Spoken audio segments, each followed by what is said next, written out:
Israel is continuing to defend itself against the terrorist group Hamas in Gaza. Since the fighting began last Monday, the Israeli Defense Force reported that at least 120 terrorists and 65 Hamas targets have been taken out, including a so-called suicide submarine. Yeah, it's been a pretty big couple days over there. And all this while Hamas continues to send rockets into the civilian areas of Israel with direct hits on residential buildings. Now, the president called for a ceasefire when he had talked to Israeli Prime Minister Benjamin Netanyahu earlier today. But here's the thing. Netanyahu is not backing down. He's standing his ground, pledging to continue the airstrikes against the terrorist targets. And while Hamas continues to use civilian and children as human shields, Israel is actually taking a very different tack, showing that they value the lives of the Palestinians. They actually released a cockpit video earlier of a strike that was called off when they saw children in the area. This is very similar to yesterday when we talked about the fact that they didn't bomb the AP building until they made sure everybody was out. And they're also, check this one, sending humanitarian aid to the people of Gaza. Yeah, Sean, and these are such important points to make because despite the narrative that you may be hearing from Democrats or the left-leaning media, they say that Israel is the bad guy here. You know, Congresswoman Ilhan Omar slammed the Biden administration for a weapons deal with Israel in a statement saying this, quote, "It would be appalling for the Biden administration to go through with the $735 million in precision-guided weaponry to Netanyahu without any strings attached in the wake of escalating violence and attacks against civilians." And then today, Rashida Tlaib, who was born to Palestinian immigrants to this country, confronted the president on the tarmac when he arrived in Michigan. Biden then later praised her, saying that he admires her passion and called her a fighter, while saying he's praying for her family. But here's what she said about the conflict. Listen.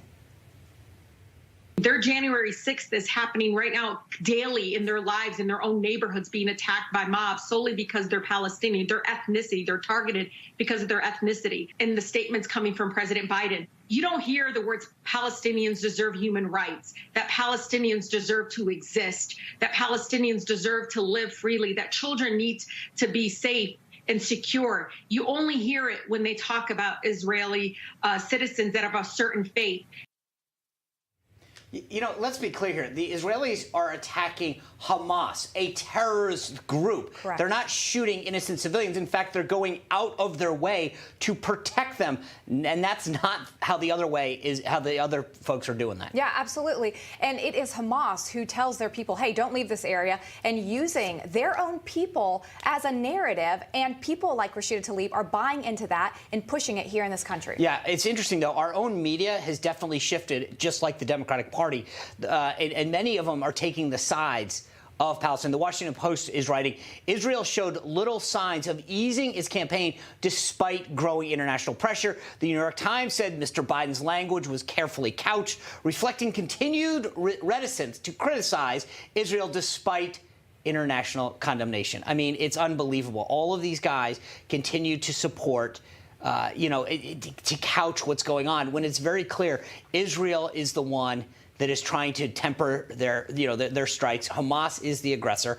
Of course, Iran is the biggest state sponsor of terrorism and is funding Hamas. Our first guest, though, actually sent a letter to the Secretary of State urging the Biden administration not to rejoin the Iran nuclear deal. Right? Joining us now, though, is Congressman Rob Wittman, a senior member of the House Armed Services Committee. Congressman, good to see you again. Sean, great to be back with you.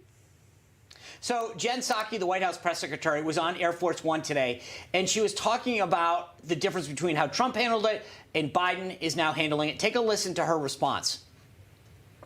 I would say that we are not following the same tactics of the prior administration. Aside from putting forward a peace proposal that was dead on arrival, we don't think they did anything constructive, really, to bring an end to the long-standing conflict. Our focus and our strategy here is to work through quiet, intensive diplomacy. And he's been doing this long enough to know that the best way to end an international conflict is typically not to debate it in public.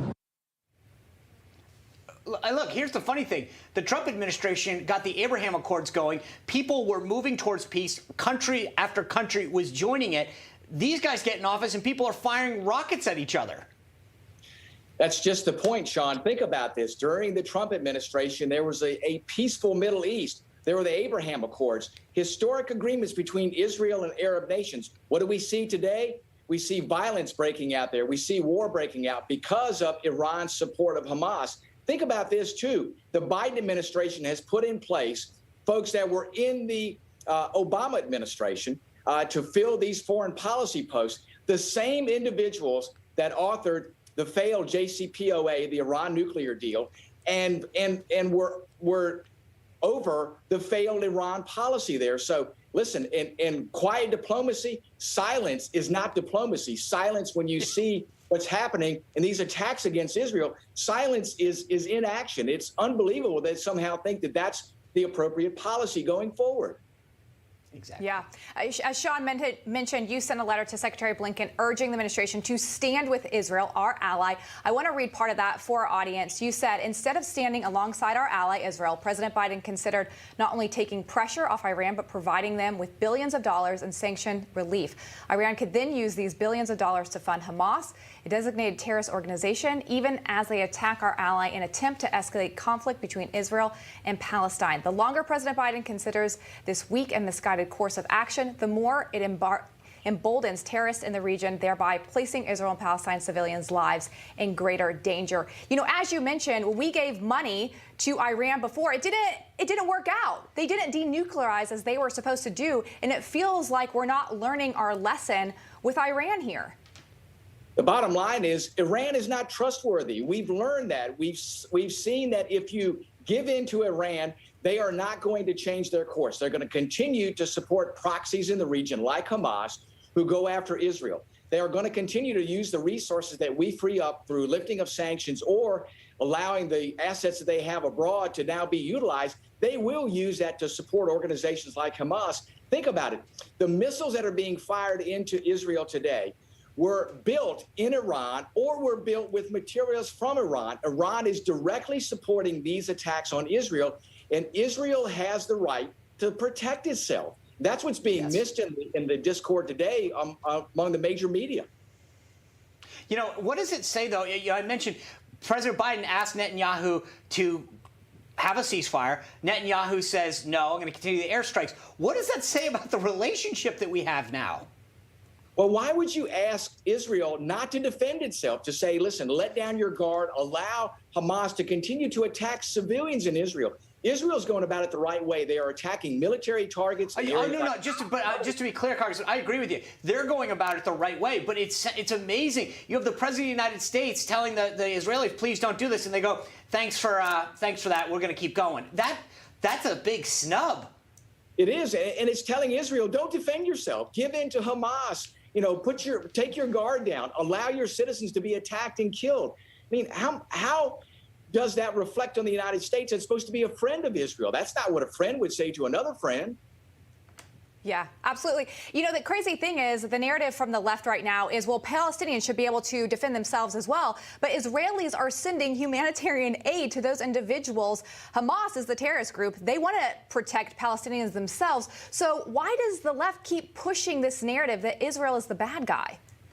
I don't know. It just confounds any sort of common sense to look at our ally, our friend in the Middle East, and look at what's happening with Iran and supporting Hamas, who Iran is not our friend. Iran is openly hostile to U.S. interest in the area. It just seems like the whole world is reversed. I mean, it should be the other way around. They should be vocally supporting Israel and then putting pressure on the Palestinians and Iran to stop this. But yet it's the other way around. They're trying to say to Israel, listen, don't defend yourself.